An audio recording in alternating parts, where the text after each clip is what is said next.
My next memory is I'm trapped underwater. I don't know which way's up. I'm getting thrown about. The only way I can kind of explain it is it's like being in a washing machine. The manager's words were along the lines of, for fuck's sake, make sure you're both on site in the morning. I fell to my knees, again, full-on panic attack, couldn't breathe. The doctor came out to me that day and he said, you've got PTSD, I'm going to get you some help. Most companies that I speak to will say safety is number one priority. And again, I'm like, it's not. You're a business, making money is your priority. Some companies, safety takes a backseat. It's just get it done. And that's where a lot of pressure comes on a lot of guys. A lot of the guys that I do deal with is stress because of the pressure that they're under. I'm looking at sharing my story, the accident, the lessons learned, how we can change and be safer in the future. He said, Steve, I don't think we're going to want to do that. So it's not a difference of opinion. It's a purposeful cover up. Whether it was on the principal contractor side or whether it was the client whose site it was. Somebody made that choice not to get me an ambulance. You shouldn't have gone in there. And it's like, well, yeah. Again, hindsight's great, isn't it? If you could change one thing right now, you could click your fingers and that would be sorted. I think the one thing that we have to change, companies still do, is reward sites for not having incidents.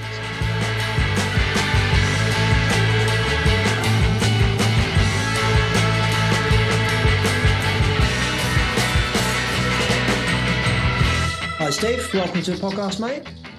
How you doing? I'm all good, mate. I'm all good. How are you? Yeah, really good. Really good. Especially now the weather's improved. It is, yes. It is much nicer. It's a bit late this year. I was saying to my wife actually last month, but so what month we're in now? May and June, yeah. May. So April last year, I remember being out in the garden and it was scorching hot. And I was just like, wow. And then this year, it's only just started to warm up a little bit now, isn't it? So yeah, could it be April, maybe May time? Can't remember, but yeah. Anyway, mate, you've got a very powerful story which I really want to get into. So I think that's probably the best place to start off. So do you want to kind of introduce yourself, and then really just tell your story, and I might interject, but ultimately I think the conversation will lead off the back of that, mate. Yeah, no worries. Except as well, jump in anytime. So my name's Steve Kirby, and I set up SkLifeCoachUK around 4 years ago. So my background's construction and demolition. I worked in demolition for 8 years, starting at the age of 20 started as a site labourer, and then I went on to obtain all my plant tickets, crochet, loading shovel, moxie, ended up in a 360. And then I left demolition after 8 years, and I spent 12 years in construction as a 360 operator. Now I'm 44 now. 12 years ago, I was working on a site close to home.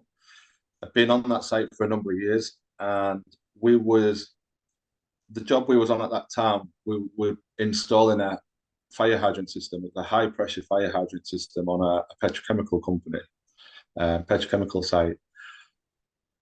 Before the Christmas break, so throughout end of November, December, we dug out the trench, installed 60 meters of thermal insulated pipe, 600 mil.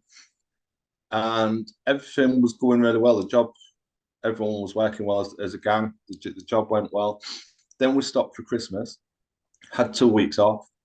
When we went back after the Christmas break, we were told that 60 meters section of pipe had to be hydrostatic pressure tested before we could move on to dig the next section out.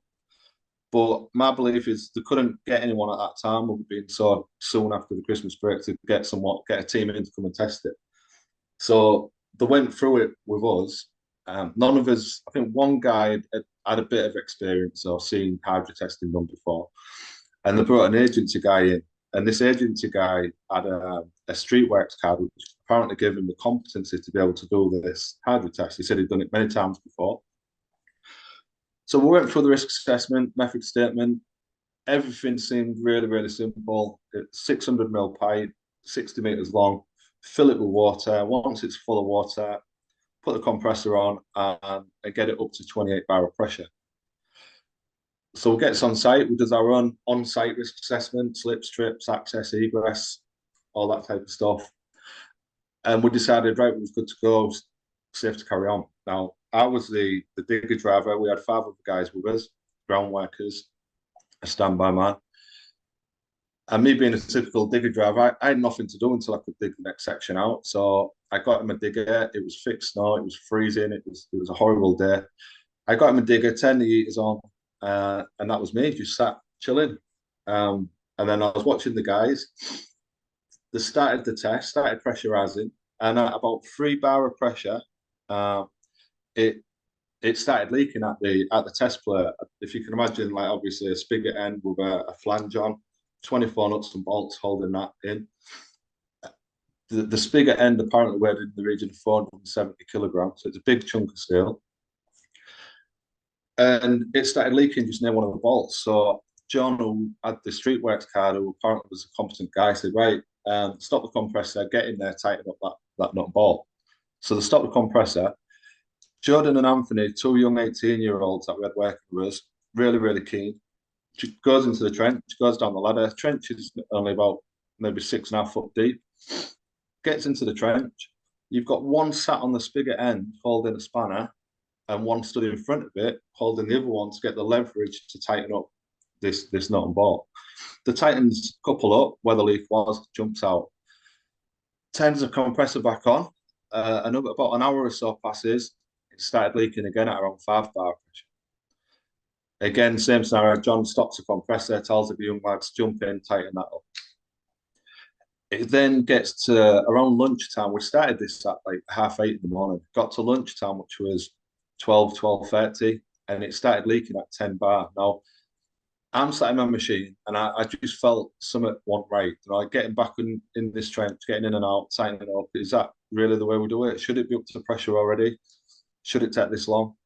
So I stopped the job myself. I said, look, guys, just stop what you're doing a minute. Someone go back to the office and have a word with the manager and just say, look, explain what's gone on and see what he says. So James, one of the guys, went back to the office, which was just a 5-minute drive on site, explained to the manager what was happening. That manager then went onto his computer and he went on to St. Gobain's website and manufactured the pipework and went on the instructions basically on how to do it. And it stated on there that as long as everything's put together correctly, it didn't need a thrust block and it could be tested up to 38 bar pressure. Now we was going up to 28. So he said, what are you at now? So James had said 10. He said, no, just go and carry on doing what you're doing. So James come back. He said, no. He said, it's all right. You can't go nowhere. Carry on doing what you're doing.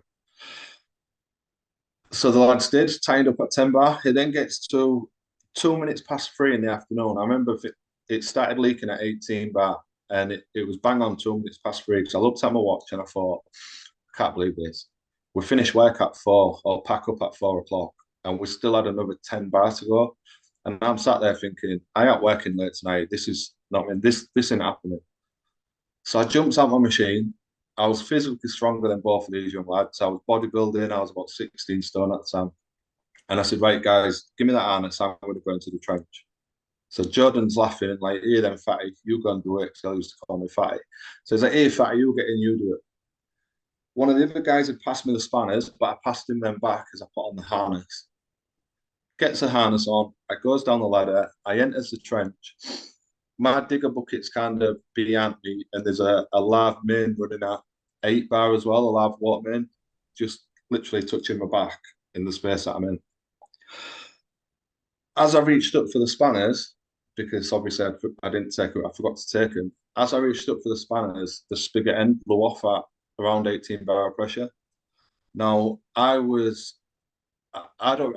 looking back now, I remember reaching up, but then my next memory is I'm trapped underwater. I don't know which way's up. I'm getting thrown about. The only way I can kind of explain it is it's like being in a washing machine. So I'm kind of getting thrown about. And I thought I was in the local river. I thought I was in the Humber. I didn't even know I was at work. I didn't know where I was. And all I could think about was my family, my kids. I couldn't praying, please, please, please, I can't die. I cannot leave my kids. I was 32. And I truly did. As I said, I thought I was in a river. I thought I didn't know how I got there. I was confused, but I was praying to a God that I didn't even believe in. Please, please, please, I can't die. I need to get out, but I can't leave my kids. I was screaming for my mum, and then it felt like I was there forever. And then all of a sudden, everything seemed to stop, and And what had happened, Jordan jumped in, pulled me out. And as he lifted me head out of the water, I saw faces everywhere because people had heard a blast and come running over to that area of the site to see what happened. Apparently, I don't remember it, the blast was deafening.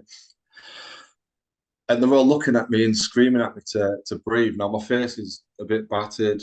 My lips have gone blue. I'm grey. And they're shouting, "Fatty, breathe, breathe." And I remember being stood there thinking, somebody please help me. I can't breathe. With that, Jordan picked me up, and somehow the trench had filled with water, obviously, so that made me a bit lighter. But he threw me out the trench, passed me to the nearest member of staff, who then dragged me out. And as they kind of threw me, the water dislodged. I was able to get a breath. Now, physically, I was really, really lucky in a sense, because if I hadn't reached for the spanners in the exact moment I did, then that pipe would have cut me in half. The spigot end had hit my 8-ton digger bucket, and it moved the arm like 2 meters. So that's how much force was behind that spigot end. It went underneath the live main, which was running at 8 bar. If it had fractured that, nobody would have got in there to get me out. And physically, my harness and my overalls had been blown clean off my shoulders. My boots was found around about 20 feet away in another part of site, so my boots had been blown clean off. But physically, my arms had been hyperextended, so my tendons had overstretched in my elbows. I needed 9 stitches in the back of my head. I was battered and bruised from head to toe. My feet had been overstretched. I'm guessing that's when my boots was kind of blown off. And I had pipe bedding stuck in my face, my neck, my chest, like shrapnel, where what the pipe was sat on had just all blown at me. But physically, I was really, really lucky. Like everyone who I spoke to, all the companies that I speak to who do this kind of work, will tell me and say, look, people don't survive this type of accident. So when it goes, it's fatal. But obviously, how I see it now, somebody was looking down on me that day. Mm. But for me, again, physically, I can't emphasize enough on all. Like, I still get pain today, 12 years later. I can't walk too far without my feet hurting. I have trouble with my back. I've had surgery on my bicep where it had snapped, but not during the accident. But the consultant said, obviously, looking back through the medical report and what had happened on that day, that had contributed to why my bicep snapped. So I still do suffer physically today, but I am able to work out and live a normal life, which I know I'm really, really fortunate. I'm really, really lucky. The aches and pains I can deal with. But for me, it was mental. And that's why I do what I do. That's why I set up SkLifeCoachUK, really, because there's a lot of lessons to be learned from the incident and the accident and what went wrong, training, communication, competence. There's 101 things that we can look into that incident and put right, and other companies can learn from. But before this accident, I didn't believe in mental health. I didn't really hear about anxiety and stuff like that. It was just depression we used to talk about 12 years ago. And my background, like, I was brought up on a council estate in Hull by just me, my mum, and my sister for most of my young life. Like, my dad left when I was 10. So growing up, I believed I took on the role of being the man of the house. So I had to be kind of grown up and tough from a young age. You couldn't show emotion, because if you showed emotion in that area and with anyone, you just got your head kicked in. Then as I got older, and my first big job really was demolition, and working away Monday to Friday with a bunch of demolition guys, sat in pub every night, a lot of banter. Obviously, being the youngest at the time, you get a lot of stick, and it's all fun. But I got used to that environment, and you didn't talk about personal things. If you had something going on, you dealt with it. And that, I think that kind of toughened me up as a youngster going into work. Like my mindset at that time, I didn't understand people who were struggling with mental health or depression. I used to say to them, look, you've got 3 weeks off work. Why? It's all in your head. You're just using it as an excuse. You can physically do your job, so why are you off? And then it was only when I went through. I had the accident, and I even the next day I turned to alcohol straight away to help with the flashbacks and the shit. I was shaking. I was in a lot of pain, and I started drinking, and I started drinking onwards from literally that first day. And I started believing that I should have died that day. It was my day to die. I didn't see it at the time, but I was getting more and more depressed. I was angry. I was agitated. Harry, my youngest lad, was 4 at the time. He'd want to play. And like a few days ago, I was trapped underwater praying, please, please, please, I can't leave my kids. And here I am at this point. He wants to play, and I physically can't anyhow because my arms and everything, I can't move. I needed physio like 6 weeks after the accident, and it was only then that I could start to use my body again, really. But he'd still want to come over and sit with me and play and show me stuff, and I'd physically push him away and say, "Go to your mum, go away." And then I'd realise I'd done that, and I'd go and sit in the bathroom and cry my eyes out and think, "What is wrong with me? What am I doing?" But I didn't understand it, so I couldn't get my head around it. It was just the way I was being. It was, as I said, I was scared, I was anxious, I was agitated, I was angry, and that just went on and on. Me and Katie argued a lot. I had no idea where my next wage was coming from because obviously I was off work. Um, I was we argued. I was gambling. I was drinking daily, as I said. I was gambling money that I couldn't even afford to gamble. So I was like using credit cards and things what I knew I couldn't pay back. Uh, and I just sank into a really, really dark hole to the point where I just didn't want to be no more. And I had it in my head that that was my day to die, and I cheated death. Death was coming for me. So why don't I just meet it halfway and do it myself?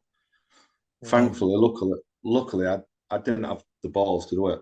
The only way I could think of ending my life really was when no one had found me, the kids weren't found me or anything, was local suicide spot here is a Humber Bridge, and that went through my head a lot of times, just jumping off the bridge. But having been trapped underwater for 40 seconds and drowned in and experienced that, I I just couldn't do it. I mean, I didn't have the balls to do it. And then Isn't Katie, that fascinating that you had escaped death, but it was kind of like you were putting yourself on a journey to go back to it in a way in yeah, suicide. It's kind of like subconsciously your brain had gone, no, I'm supposed to be dead. So I might as well just go and do it. That's yeah, and scary. It's scary in a way, isn't it? that, yeah, that's exactly where I was at. I got it in my head. It was like that film Final Destination where the escape Yeah, death that's what I was thinking. Yeah. and that's exactly how my mind worked. And I truly believed every time I sat and had flashbacks, I thought even the smell of water would trigger me. And as soon as I Wow. smell it, I'd be back under there, screaming, shouting. You know. I'd have a panic attack. I'd never had a panic attack in my life until after this. And then I was having panic attacks on a regular basis just by smells. Even as I said, I don't remember a bang because I was knocked unconscious instantly. Mm. So I'd been knocked unconscious and then came to underwater. But even like bangs or something going on outside, which I wasn't expecting, all of a sudden I'd back underwater with the smells, the bubbles, the stones, screaming literally for my kids and for my mum. And in my mind, it was like I didn't ever see that changing. And in my mind, I truly believed that I was supposed to die. Mm. So why why am I here? You know, like just do it. And then Yeah. me and Katie had a huge argument, and she said this was after about 12 weeks of me constantly drinking, gambling. I mean, I was a mess. I'd put on a load of weight because I physically couldn't do anything. So again, self worth, self belief, everything had just vanished from me. I've always been a really confident person. Always worked out like since I was 16, and then all of a sudden, I'd lost all that confidence, the self worth, everything just disappeared. And she said, "Look, you need to ring a doctor and get help, or if you're not going to do that, you need to pack a bag and leave because we can't live like this." And Wow. in that moment, my ego and the way I was thinking, I was like, right, I'm going. You know, in my mind, I was going to go anyhow. I was going to die. So it was like, right, I'll go anyhow. And I started packing the bag. And as I'm packing the bag, all of a sudden, I had a big flashback again, and I'm trapped underwater, praying to God, please, please, please, I can't leave my kids. And here I am about to, what they're screaming at me, please, daddy, don't go, daddy, don't go. And here I am about to walk out on them. Oh, mate. So I fell to my knees again, full on panic attack, couldn't breathe, sweating, freezing, shaking. And Kate said, "That's it, I'm ringing a doctor." And the doctor came out to me that day and he said, "Steve," he said, "I'm not a psychologist, but you've got PTSD, anxiety, depression." He said, "I'm So going to get you some help." at this point, you've not. I want to break this into chunks. So the Yeah, conversation of the response of the immediate response from the company and so on. I want to come back to that. But yeah, from the point of incident to you having this panic attack, potentially leaving your family, you'd had no mental health support or no, consultation with. Okay, right. So no, this is the no, first point where somebody said to you, I think you've got PTSD. You need to talk yeah, to us. Wow. yeah. And what's the timeline like here, Steve? How So long's it been? like I said, this was around about 12 weeks after the incident. Right. Okay. So, and the doctor came out and said PTSD, anxiety, and I started laughing. And I said, guys like me don't get PTSD. I've heard of PTSD. I didn't know really what it was, but for me, it was something you got in the forces in Mm, Iraq, in Afghanistan, and all like mm, seeing. And he said, no, he said, Steve, he said, it's PTSD. You've gone through a really traumatic experience. mm. I'm going to get you the help. And then the next day, I got an appointment at Victoria House in Hull, which is a local mental health hospital. And I went. I think my dad took me that day, and I sat with a lady. I still physically, I couldn't drive or anything at that point because my feet, my arms was. I was having cortisol injections in my elbows in order to just be able to move my elbows. Wow. And I sat with a lady and I explained everything, the accident, how I was feeling, the drinking, the gambling, what I'd gone through. And she just sat there and said, Steve, I'm sorry, but I can't help you. And I was like, pardon? She said, I can't help you. I'm not qualified enough. Wow. And with that, my world just kind of fell apart again. You know what I mean? I thought, well, if you can't help me, nobody can help me. So maybe I am supposed to be here. Maybe that was my day. And she said, look, we'll be back in touch. She said, I will find you somebody else who you could talk to. She said, don't panic and we'll be in touch soon. Now, Jeez. on the way home, I'd already fallen out with family over the last 12 weeks. I'd fallen out with my mum, my sister, because I wanted alcohol. Katie wouldn't get me it. I physically couldn't go and get it. And so I'd say to my mum, will you bring me a bottle of vodka? Will you bring me a crate of lager? And she'd be like, no, Katie said you're drinking too much. And then I'd be like, well, if you're not going to bring me it, don't come and see the boys because you're not seeing them. Don't ring them. Don't talk to them. If you're not going to help me when I need help, then I don't need you in my life. So I'd fallen Right. out with not me. And then on the way home from that mental health hospital, I got my dad to stop at a shop and I went in and grabbed the biggest bottle of vodka that I could find. Um, And went and home. what was the alcohol doing? Was it helping you escape the reality of the situation, or were you trying to escape the I, flashbacks, or both? Or I was trying to escape. Like it started the next. I started drinking the next day after the accident, and I'll come back really? to like I signed myself out of hospital once I realised I didn't break any bones. So obviously I had a small fracture in my face, and but that was it as far as breakages or bones. As I said, stitches and whatever else, and limbs hyperextended. But they wanted to keep me in because I'd been unconscious, and I just wanted to get home to my kids. That first night when I got home after around midnight, I had two flashbacks. The first time I tried going to sleep, I was back there again underwater, trapped. Calmed down. An hour or so later, it happened again. So for me, the next day, in order to kind of take the edge off, I just thought I'll have a couple of beers Mm, because that's just how it's what I've always been around. If you've had a stressful day, have a couple of beers. If something's going yeah. on, have a couple of beers. So I Something thought I'm going gonna have, well. Have a couple of yeah, yeah. yeah. It's beers is just So always the answer, isn't it? Yeah. yeah, so the next day I thought I'll have a couple of beers. Then a couple of Wow. beers probably led to whatever was in the fridge. So like eight. maybe 8 cans of Stella or something was in there still for Christmas. Yeah. The next day, it was any spirits that we had from Christmas, what we had left. Wow. Within a week, there was nothing left. So that's when I was falling out with family and saying, "Look, you need to bring me it. I need it." And then I just felt it. To be honest, looking back now, it did nothing for me other than made me feel worse. But sat there, just drinking to the point I passed out. I wouldn't remember having flashbacks in my sleep or anything. You know, like because I was out of it. Wow. And that So part of after it that, as well was just being able to sleep as yeah, well. Like you couldn't. Wow. just Okay. block it out and sleep. But Fuck. then obviously then you feel absolutely crap the next day. Mm. And then because I was in that low mood, caused through the alcohol as well, I was trapped in that circle. So Yeah. I'd start I couldn't see no positives. So I'd start drinking again to Mm. kind of get through that day. Wow.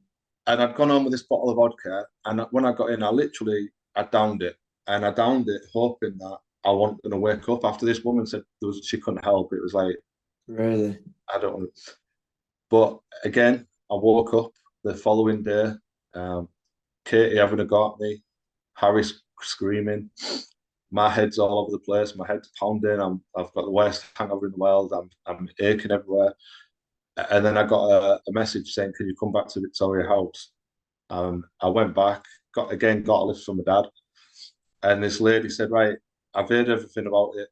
Can I hear it in your words? And we'll see where we go from here." And she was, to be fair, she was brilliant in what she taught me in that point. But the thing is, with therapy, and that's why I went into coaching. The thing is, with therapy, even though I was there for that accident, she wanted to go back to my childhood as far back as I could remember Yeah. from that first day.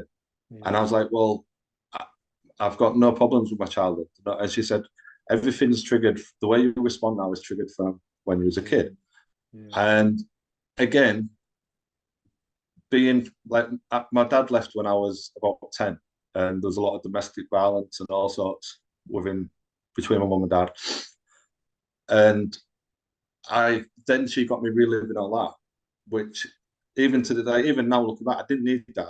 I've got a good relationship with my dad. I've got a good relationship with my mum.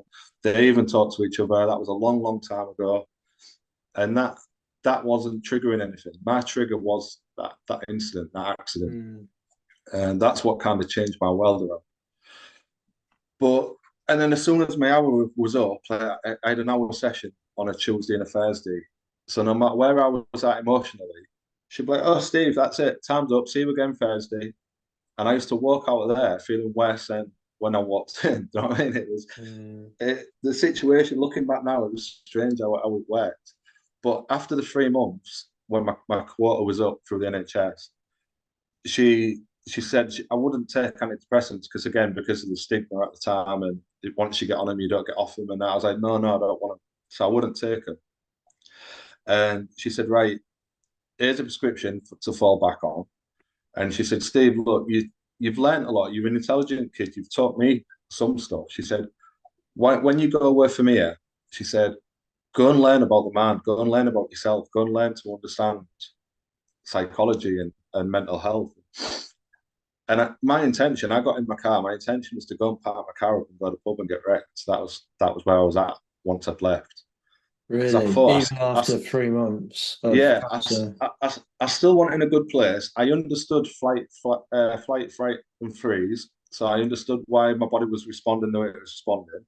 Yeah. But I was still triggering. So certain things would still make me start shaking. And I just kept saying to myself, stop being a dick. You know what I mean? My self-talk was always putting myself down. Wow. And I was going to go and get pissed. But then something inside me just said, go home and go on YouTube. I mean, Really? go listen to her. And I did. I went home and I went on YouTube. I downloaded Audible. First book I downloaded was a book called Three Magic Words. And I started reading, not Audible, sorry, Kindle. And I started reading that very night. And something just changed in my mind. Like I started to understand what she said to me in the past. I started to understand that we live in our own imagination. If you're imagining the worst, then that's what it is. If you're imagining the best, then that's what it is. Yeah. And I started to believe that if I hadn't gone in that trench that day, then Anthony or Jordan could be dead, or both of them, because there was both in there and wasn't enough room in there for two bodies. So if I hadn't gone in that trench, then somebody else had died. Whereas because I went in, nobody died.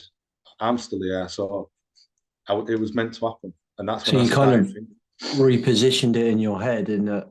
Yeah, I reframed it a little bit Yeah. and looked at it differently, and that's what I've learned over the years. It doesn't matter what situation we're in, you've got the ability to reframe certain scenarios, whatever you've gone through. So if you've gone through a traumatic event, like I studied NLP for a long time and self-hypnosis, and what I learned through that was, even though, like, when something triggered, I was back underwater screaming for my life and praying to a God, please, please, please, I can't die. And I was really, really scared. I was really frightened.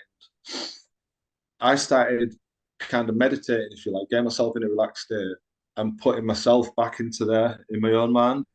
Wow. And but then I'd imagine that I was peaceful. I wasn't scared. I was safe, and I know that I'm going to come out of it in the end.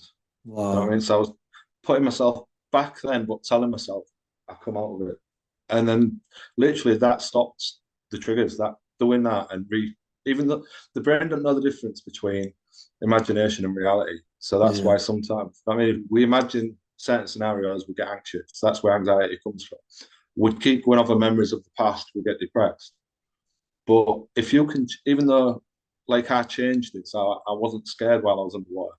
I was shit myself. Don't I? It was the scariest place I've ever been in my life.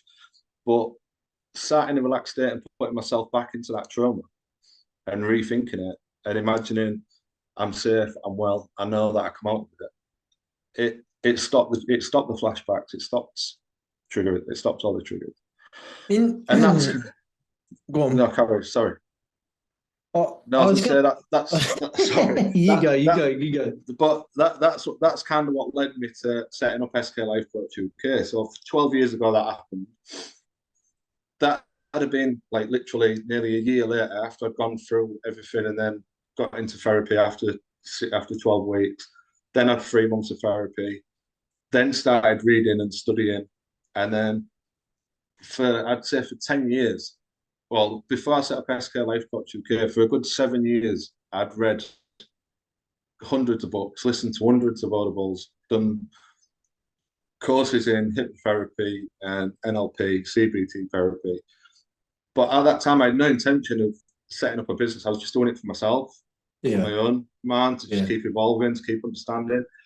But then I found myself helping friends and family who were struggling with certain things, whether it be low confidence or anything. And I'd sit with them and talk to them. And within a few days, there was a different person. They had that confidence back. I was doing like some hypnotherapy. Some people think hypnotherapy, I'm going to go to sleep and you're going to go to sleep and I'm going to try and change what you think. But it doesn't work like that. It's more sat getting relaxed and talking you through scenarios.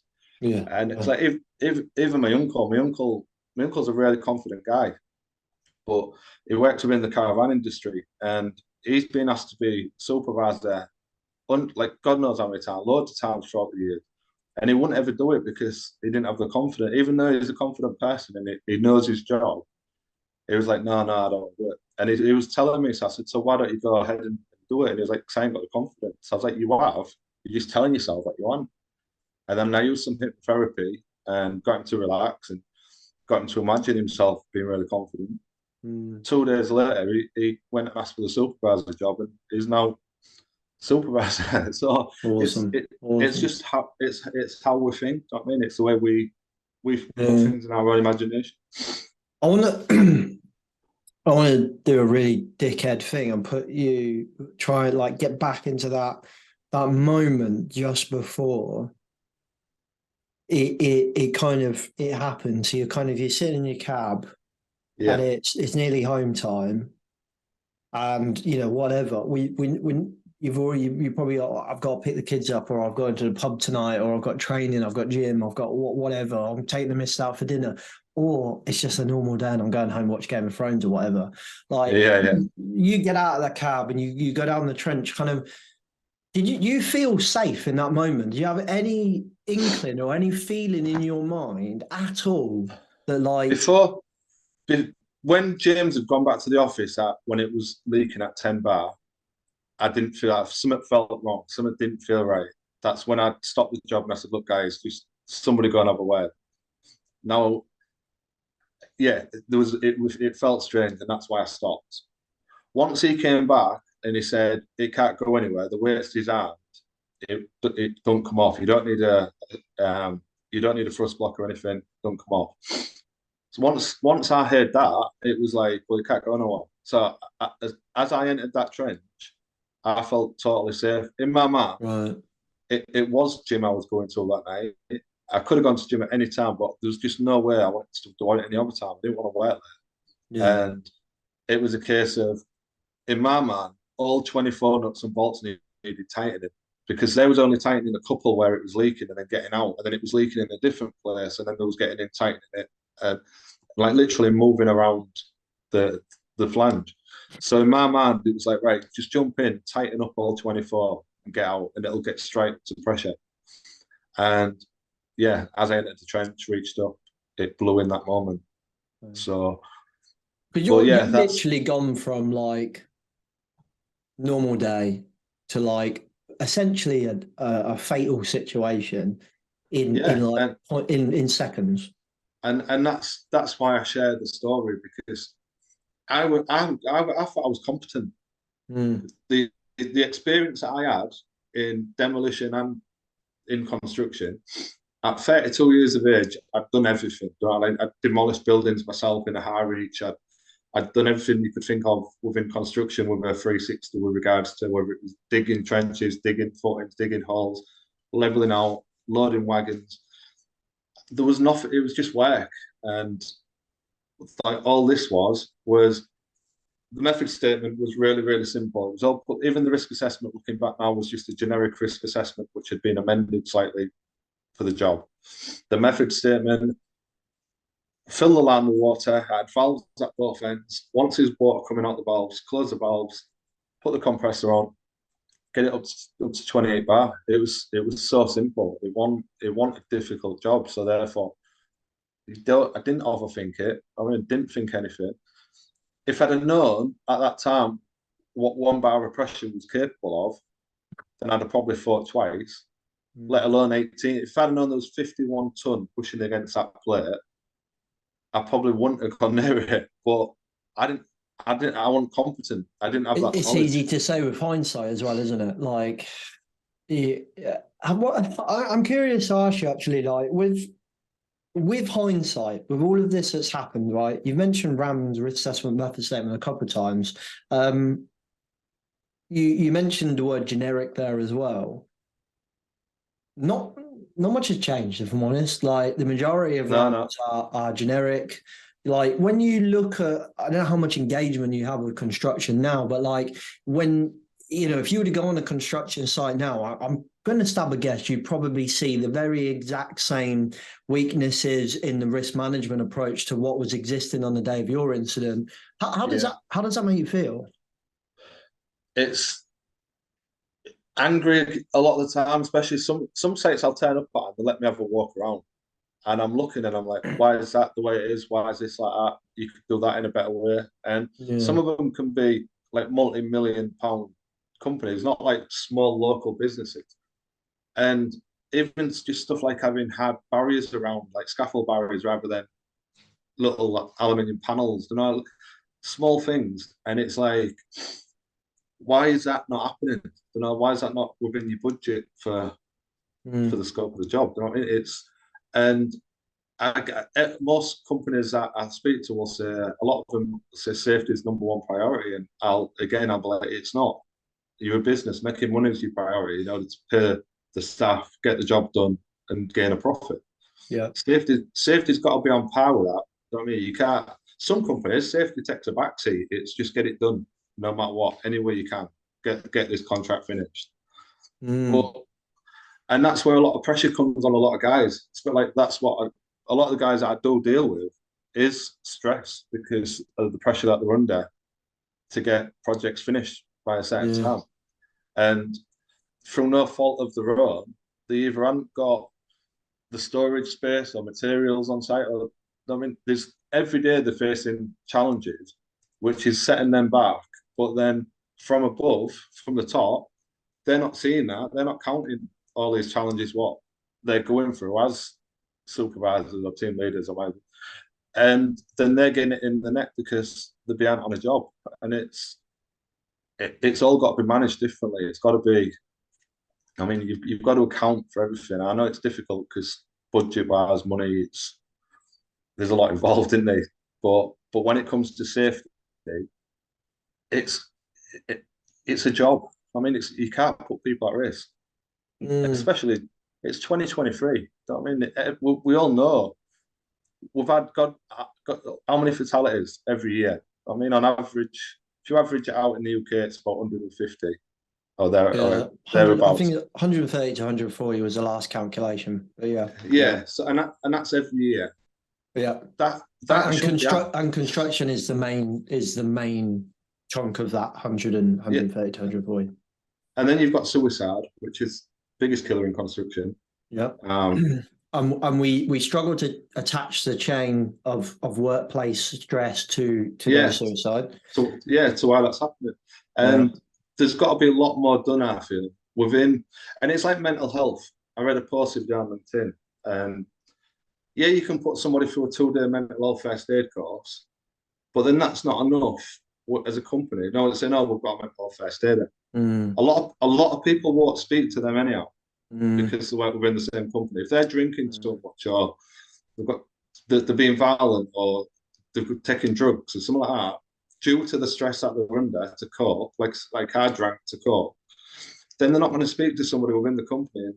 They're going to say, well, did you have a drink last night? You can't be on site. You know what I mean? Get off site. You can't be here. Yeah. And that's why the water use a mental health first aid. That's why, without me trying to get myself wet, you need someone like myself from outside a company for the guys who they can relate to and talk to.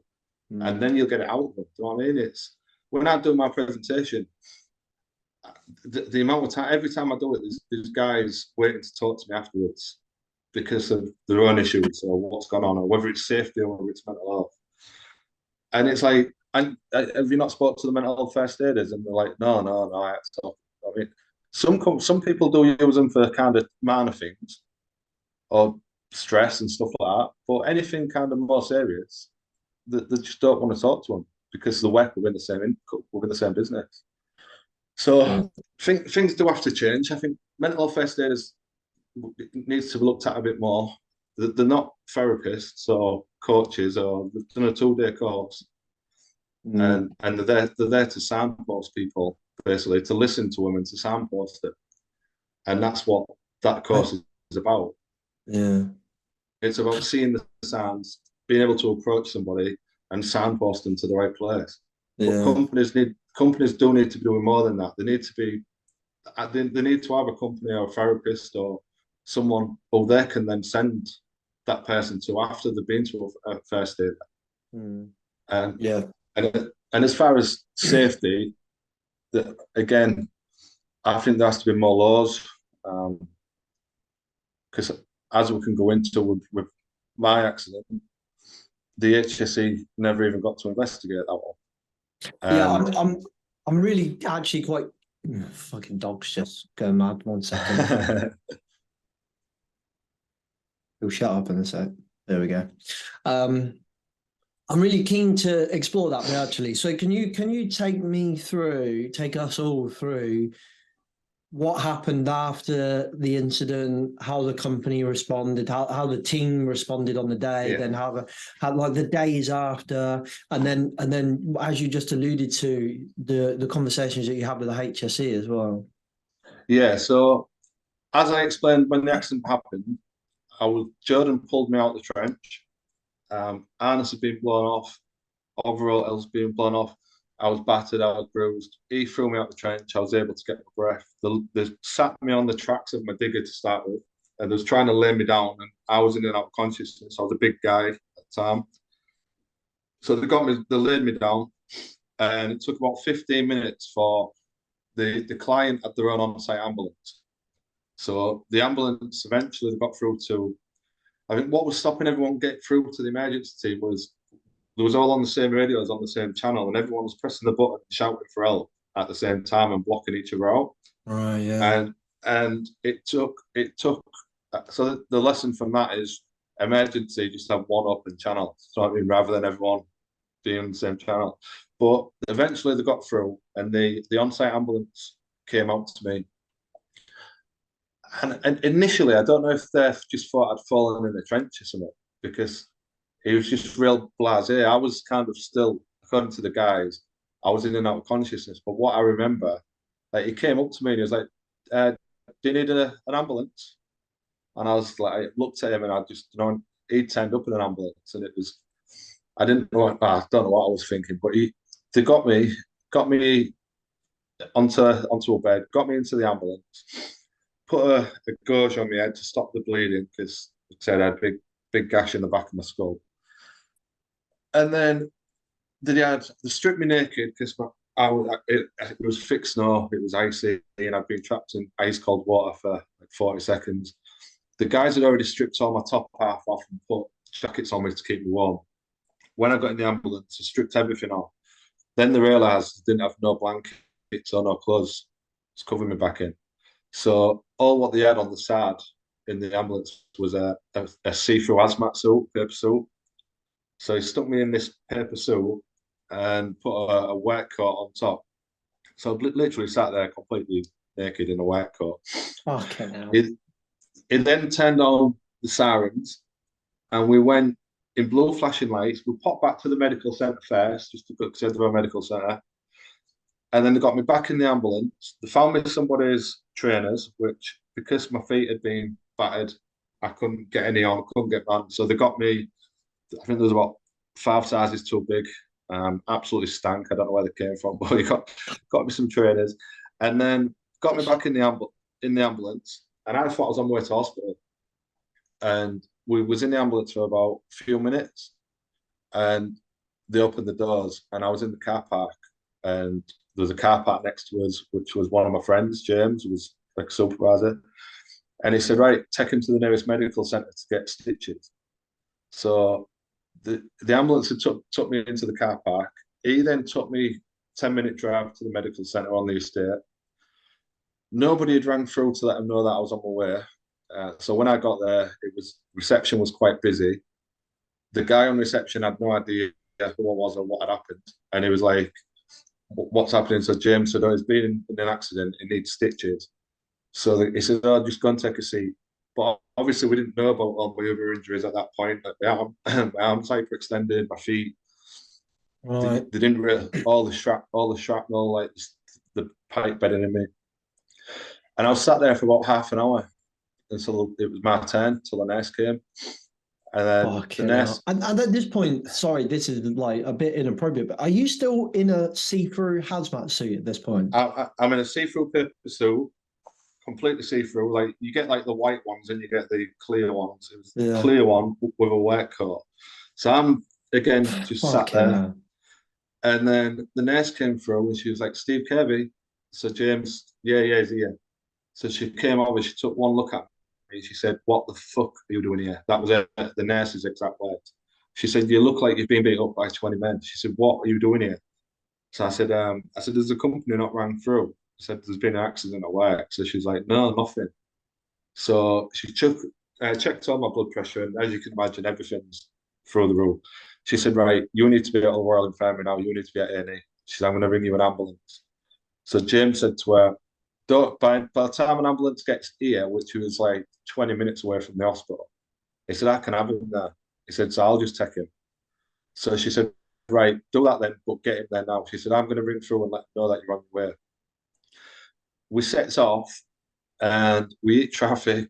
I was in and out of conscious, like again, falling asleep, and he kept saying to me, "Steve, wake up, don't be dying on me." He's panicking and stressing. And then his phone went, and like, I didn't know at the time, like I didn't know exactly what was going on, but what he's told me afterwards, it was the shift site manager from the site. And the shift site manager said, "Right, what's going on?" So he said, "We've been to the medical centre. I've been told I have to take him to A&E. He's in a bad way. He can't. They can't help him. The manager's words were along the lines of, "For fuck's sake, make sure you're both on site in the morning." Put the phone down. So James is laughing, like saying no bed, and as we're driving off, we gets to the hospital.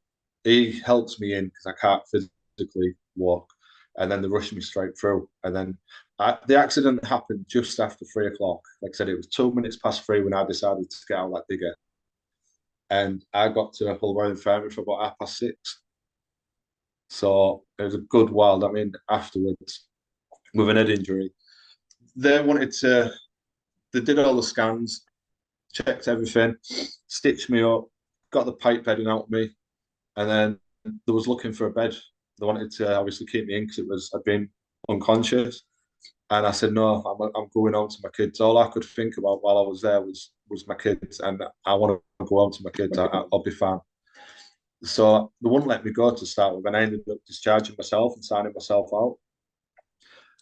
Again, didn't sleep that night once I got home because flashbacks started. But the next morning, there was a knock at the door about 8 o'clock in the morning, and Katie said, "Who's that?" I said, "I don't know." So she went to the door, and it was a colleague from work.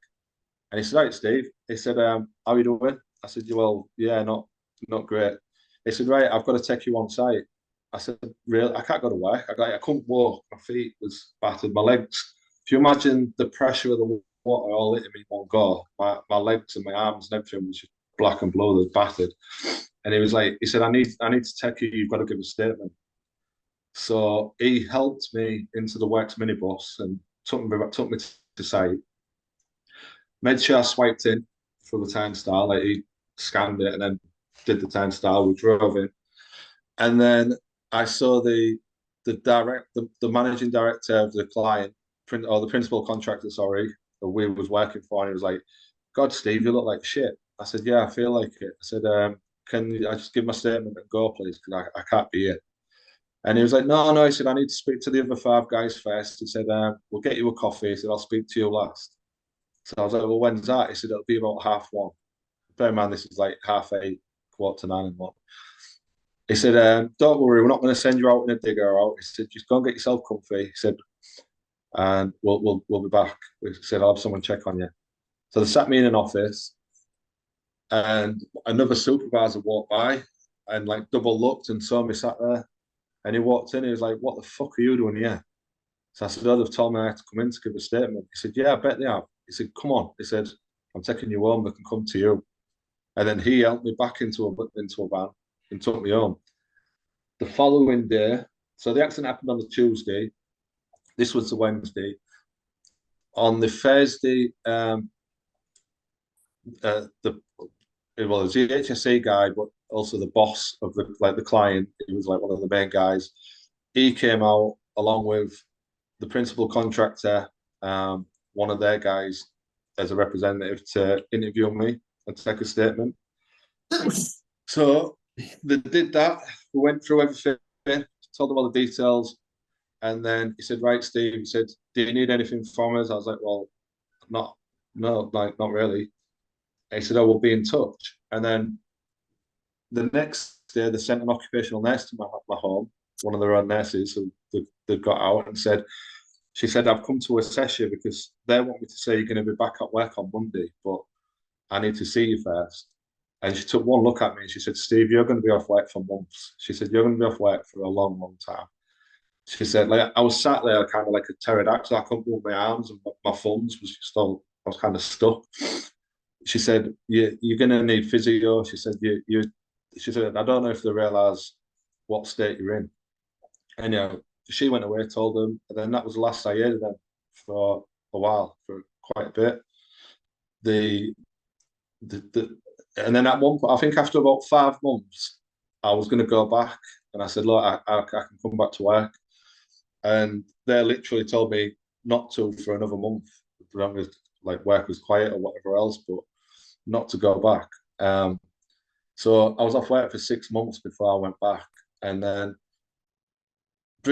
jumping forward to when I set up SkLifeCoachUK, I got in touch with the guy who interviewed me, and I said, I want to set up a business. I said, I'm mainly going to be helping coaching people one-to-one who are struggling with mental health. I just want to move forward with a life, want to achieve a bit more, want more confidence. I said, but as well as that, I'm looking at sharing my story, the accident, the lessons learned, how we can change and be safer in the future.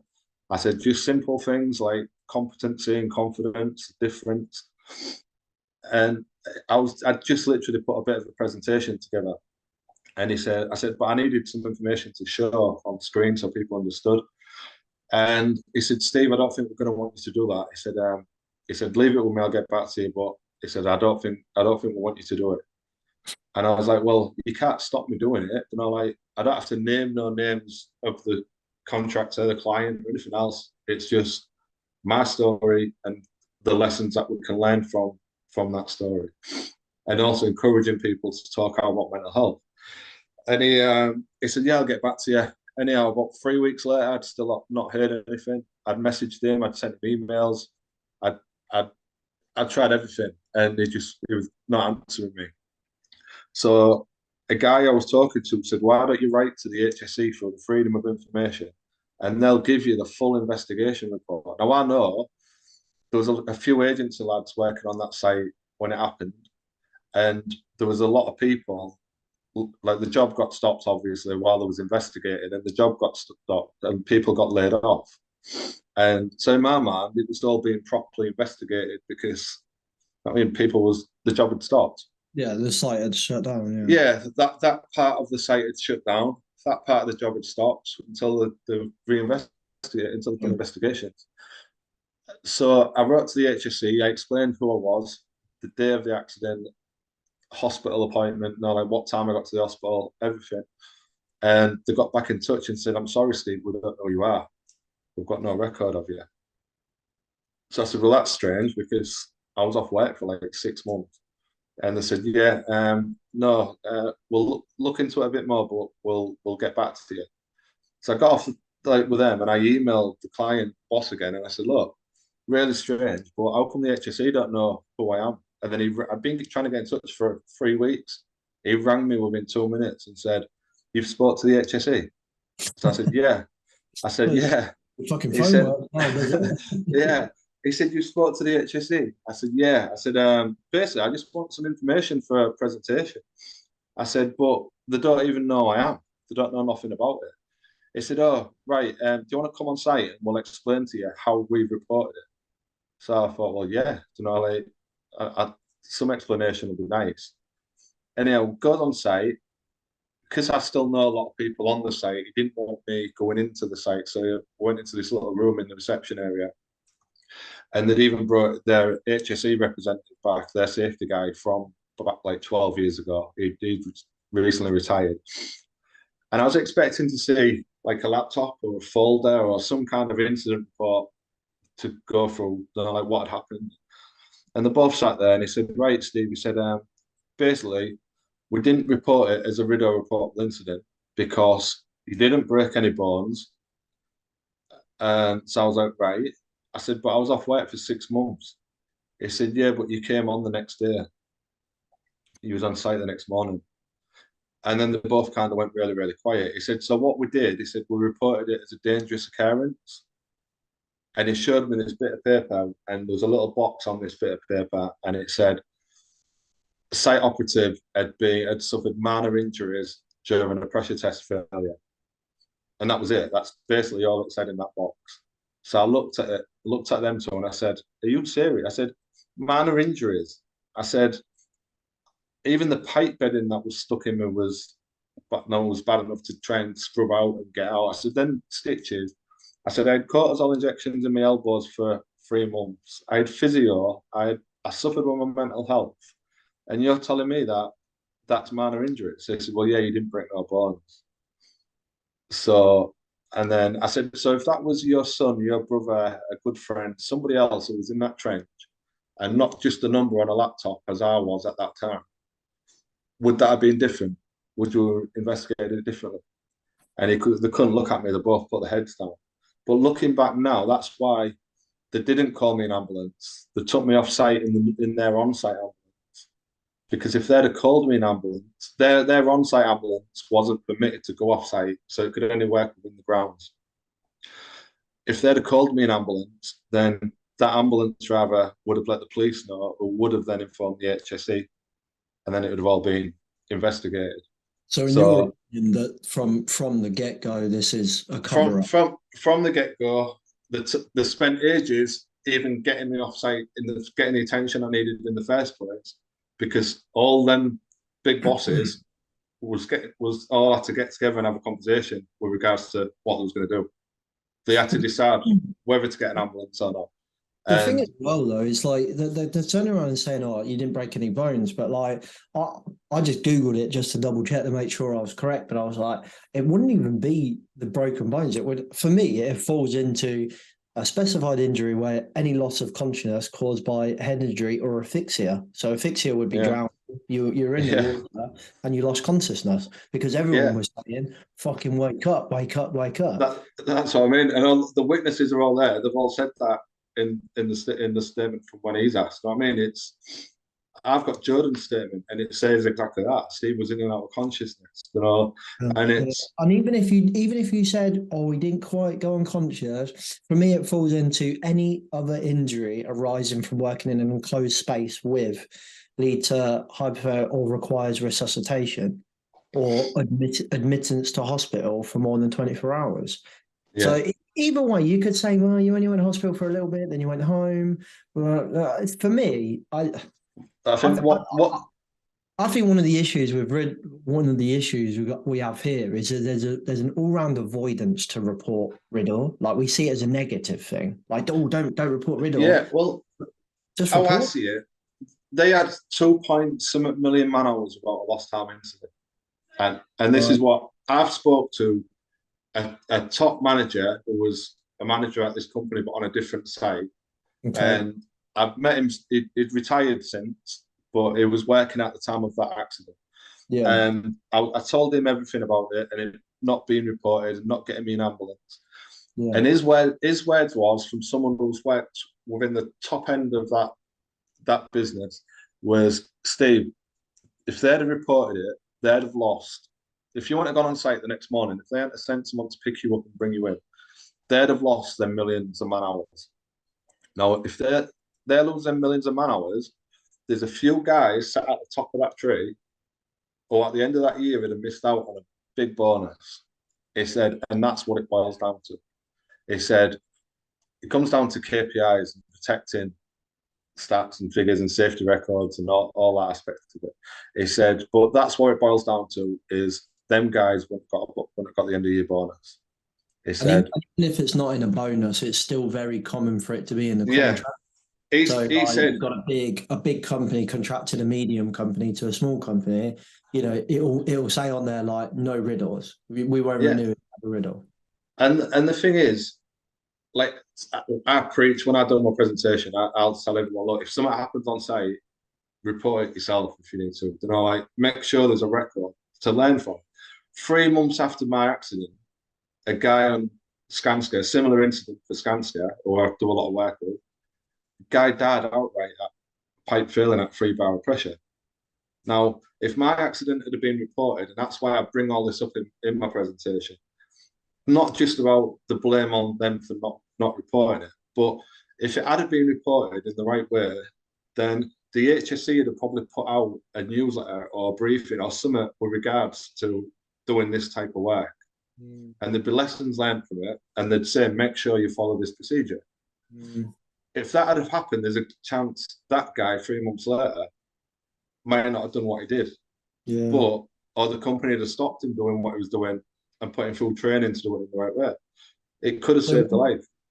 So we report things not because we're grassing on people or something, or it's not about that. It's about learning from. It's about learning and improving. And if we had something and put it under the carpet, no one knows it happened. You're never going to learn from it. But you went back to the. Sorry, you went back to the HSE at this point, I believe. Yeah, basically that dangerous occurrence form had a number on the top.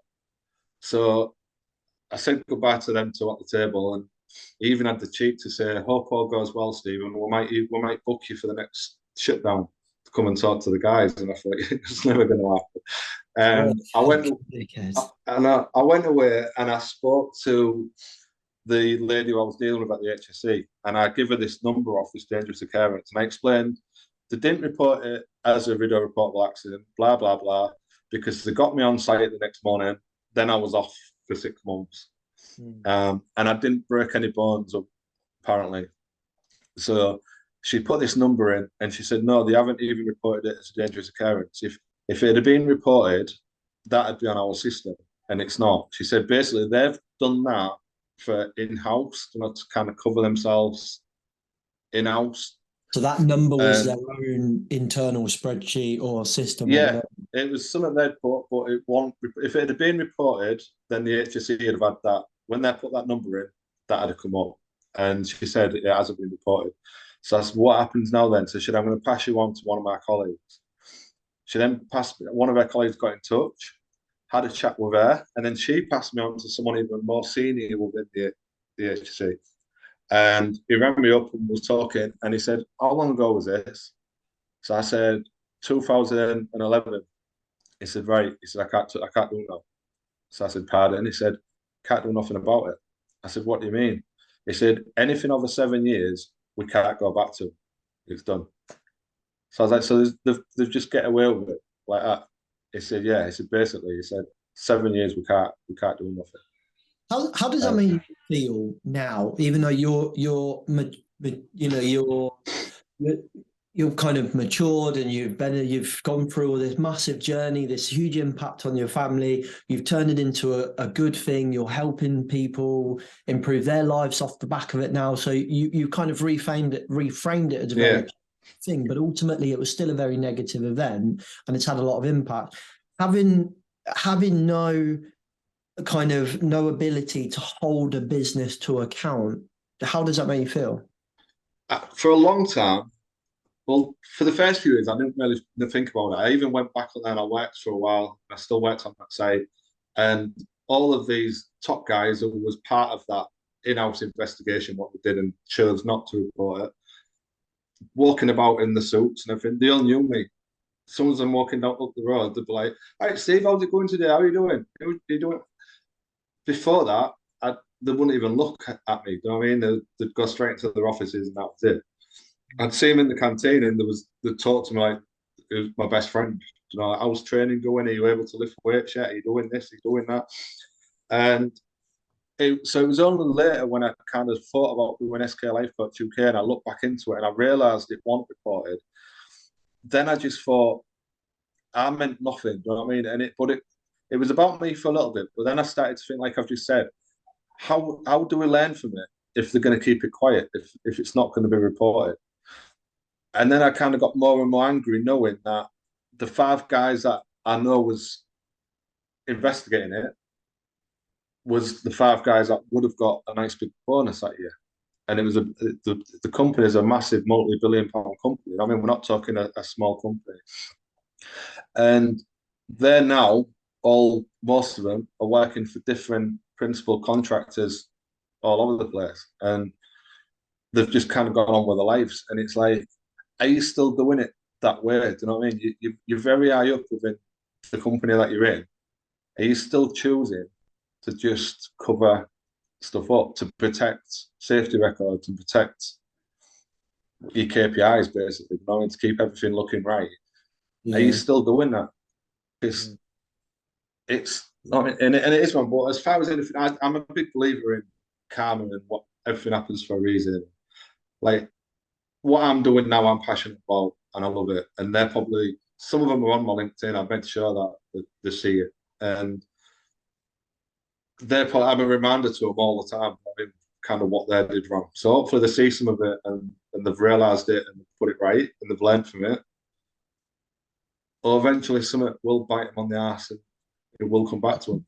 In your head, it was well and truly, in your opinion, with everything that you know, the power of hindsight, it was well and truly an intended cover up. There wasn't a case of like those 3 or 4 people involved in that kind of saw it a different way, or the information that they were getting was not what you see it as. It's not a difference of opinion. It's a purposeful cover up. Yeah, I think the initial accident, when the ambulance came out and everything else, I think initially they might have thought I'd just fallen in the trench and cracked my head up.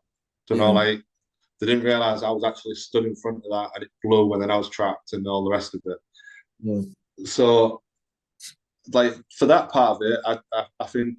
But as that kind of escalated and there was people at the scene while I was in the ambulance and in the medical centre, there's people who realised what had actually happened. There was a lot of conversations. Like I said, somebody had to decide not to get me an ambulance and to put me into a colleague's car. Somebody high up made that choice. You know what I mean? It was whether it was on the principal contractor side or whether it was the client whose site it was.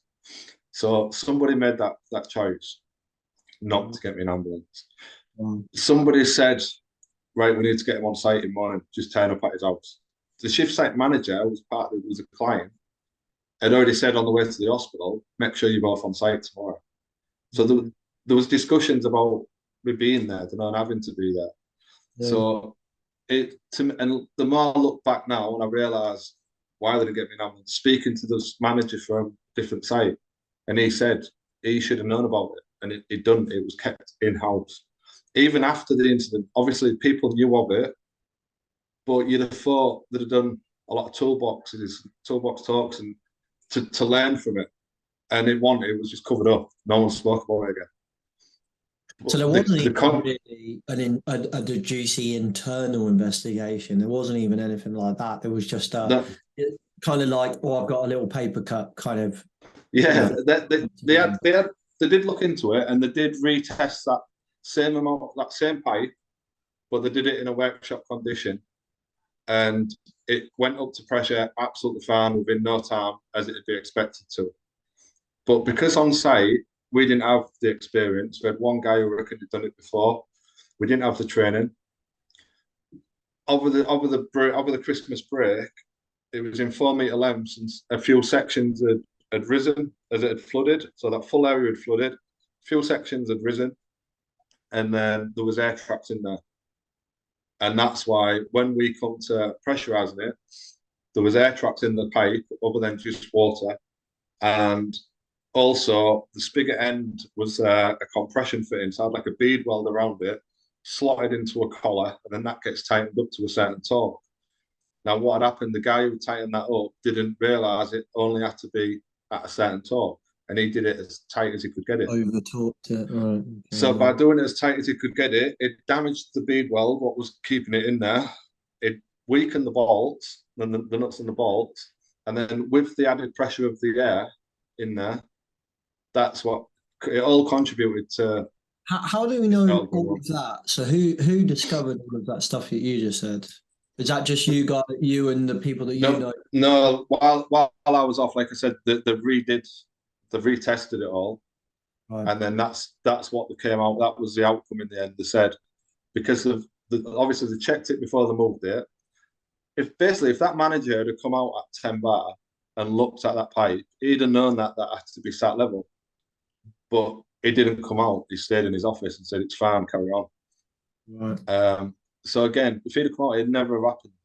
Yeah. But he's considering what bar are you at? You're nowhere near 38, which is what the manufacturer said this can go up to. Yeah.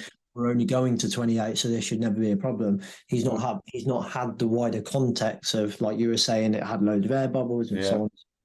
Yeah, he should have just come out. And that's my message when I'm doing my presentation and I talk to supervisors and team leaders and whatever else. It's anybody who comes up to you with anything, no matter what it is, get out there and see it from your own perspective. Don't just say, yeah, it'll be fine. Because the famous last words out there, yeah, it'll be all right. It'll be all right. And it's not. If you're telling yourself, it'll be all right, there's a chance it might not be. So check it. I mean, whether you get somebody else to look. Now, the contractor had been on that site for a number of years, who I was working for.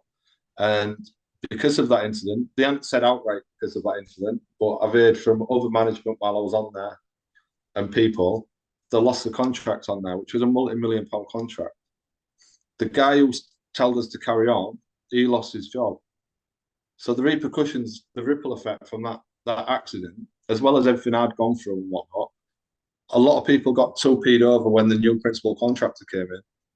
But a lot of people also was made redundant or lost a job as well. So it was massive. Do you know what I mean? It wasn't a small. It very much feels like the team on the day, that subcontractor or the team that were on site were very much just kind of blamed for that and for it going wrong and moved on. Yeah, it was basically you shouldn't have gone in there. And it's like, well, yeah, again, hindsight's great, isn't it? We know we shouldn't have gone in there. But we was told by the competent person that that's what we needed to do. Stop the compressor, get in, tighten it up. That's how we'd done it, and that's what he said you do. We'd gone back to the manager and explained that we was doing it that way, and he said, "Carry on, you'll be all right."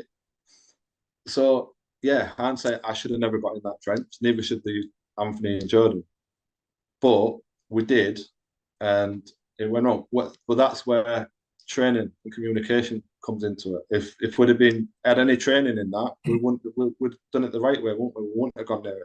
When it wasn't getting up to pressure or it was leaking, we'd have stopped it, we'd have depressurized, we'd have checked everything and checked the levels and gone through the lot and then said, right, no, it's fine to go again now. But without that training, without that understanding, that knowledge, no matter how competent you feel as a person, if you haven't had that training, you're not a competent person. And that's where we was at. With like the way that a construction site safety is managed at the moment, with cards and health and safety tests and site inductions, site plans, construction phase plans, loads of RAMs. For those that don't know, that's risk assessment and method statement. How kind of asked a similar question earlier, but like if I was to say to you now, like you must still have friends and family maybe in the construction industry, like how confident would you be that your incident won't happen again within the next 10 years? Or do you think no, it could happen today, it could happen tomorrow easily? But in your opinion, like nothing's really changed. The sites but the other thing what it is yeah, we can put all these measures in place and regulations and procedures for safety. But human behaviour, as humans, we will still cut corners to save a bit of time or a bit of money. You know what I mean? If we can get something done and we'll get finished early, then our brain just jumps in, right, yeah, just do it. We'll do it this way. And we'll take risks. And I've seen it a million times on site myself and people get away with stuff. And then obviously I've been involved. Sorry, I'm interrupting you, but did you even think it was a risk? Like you say, you cut corners and you take risks. But I feel like listening to you talk about it, that at the time you didn't really see cutting corners. I just thought I was doing my job. I didn't see it as a risk. I was told it was fine.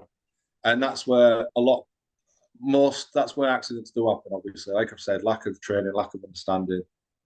You believe you're doing something right. You believe you're safe. You believe, so your barriers out. You just do it, and that's what had happened. But at the same time, I have cut corners and I have took risks and I have not worn PPE and I have not waited until you've seen the audit team coming around and you're like, safety's here, quick, get your goggles on. You know what I mean? And that still happens today, and it'll continue to happen. Do you know what I mean?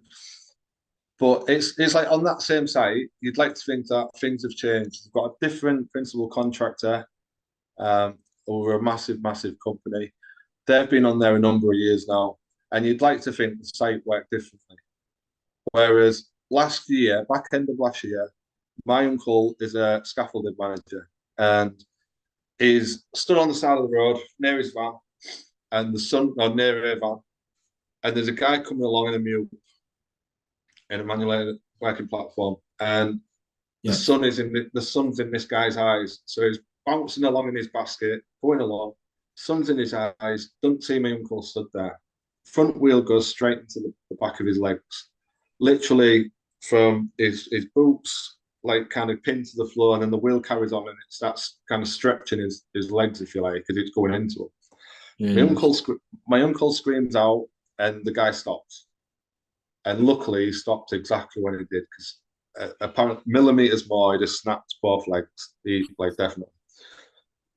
They laid my uncle on the floor. They got the on-site ambulance, probably the same on-site ambulance what they had back then. Um, got him in it, checked him out, took him into the car park, put him into a colleague's car, sent him to a medical centre to get his legs scanned and X-ray. He got his legs scanned.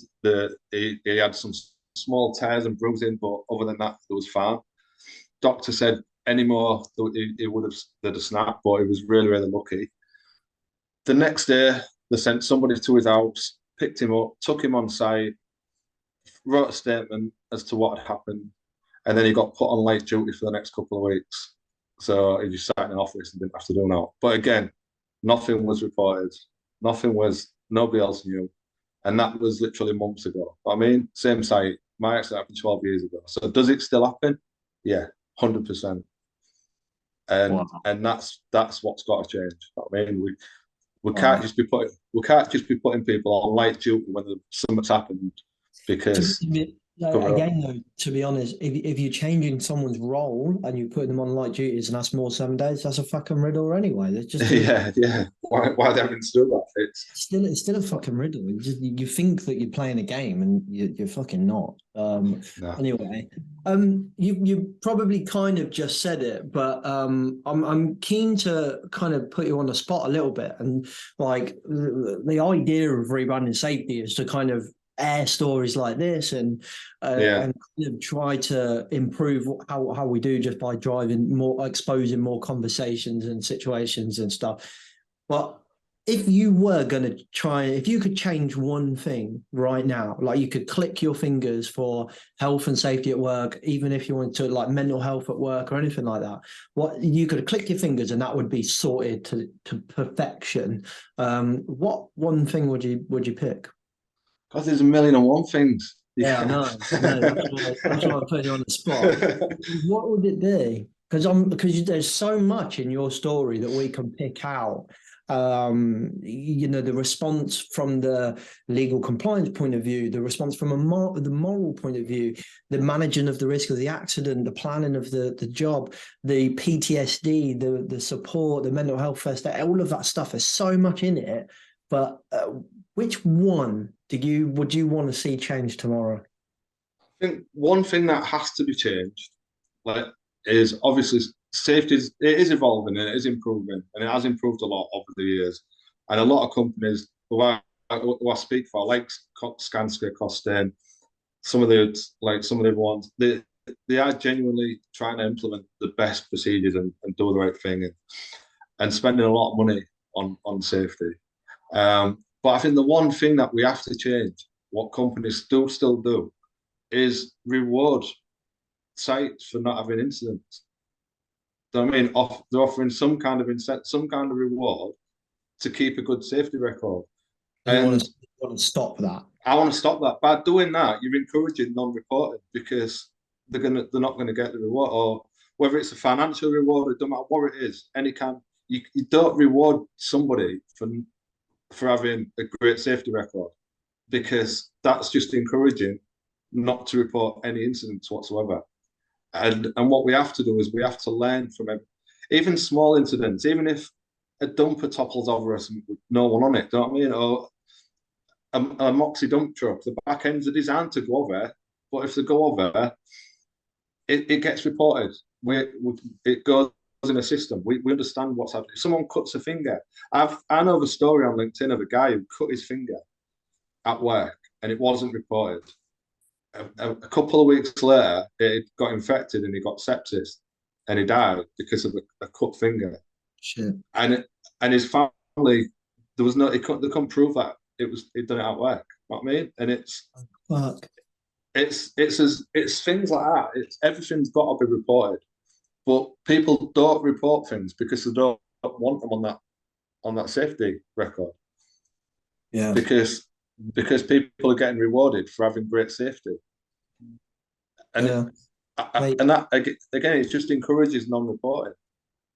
So Yeah, just preaching to the converted here, mate. 100%. I'm very conscious of time. It's been amazing to have you tell your story. I think it's a horrific story to tell, and a very powerful one. And hopefully we can have more people listen to it and Yeah, drive some change. But if people want to hopefully get in touch with you, mate, they want to just tell us some more about what you do and how people can get in touch with you, and just do yourself a little plug for your business.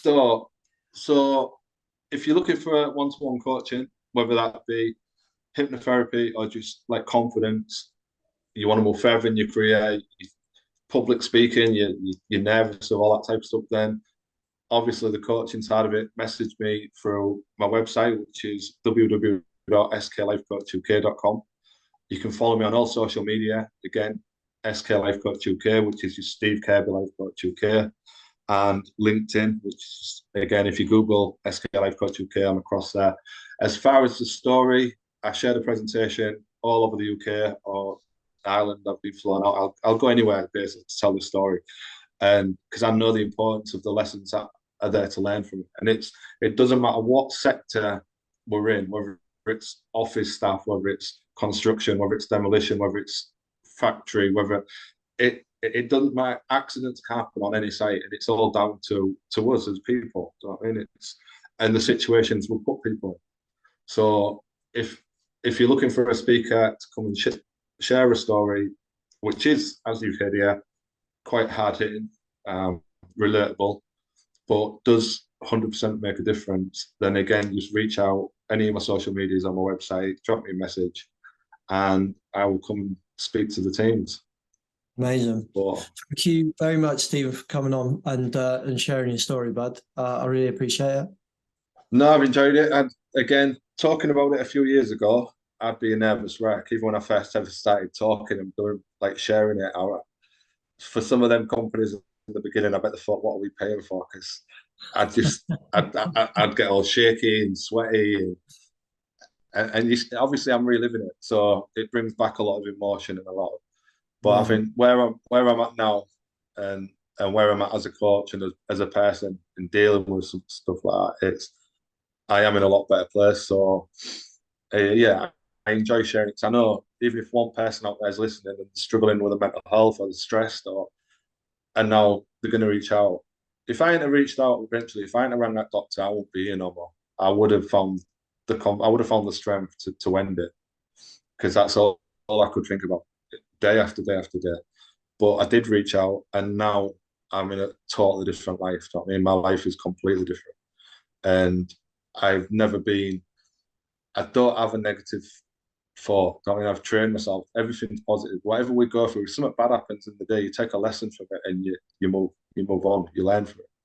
But every moment we're here is a blessing, because it can be taken at any point, and that's why I do what I do, and that's why I think now. So if anyone watching it is struggling, please reach out, contact me, contact anybody. All the rest of the people, keep an eye on colleagues, loved ones, family, friends. If someone looks quiet, ask them if they're all right a couple of times. Keep on at them. And again, anybody needs a speaker, give me a shout. But thank you for having me on, and it's been a pleasure. Right, it's been a pleasure having you on, mate. Thank you very much.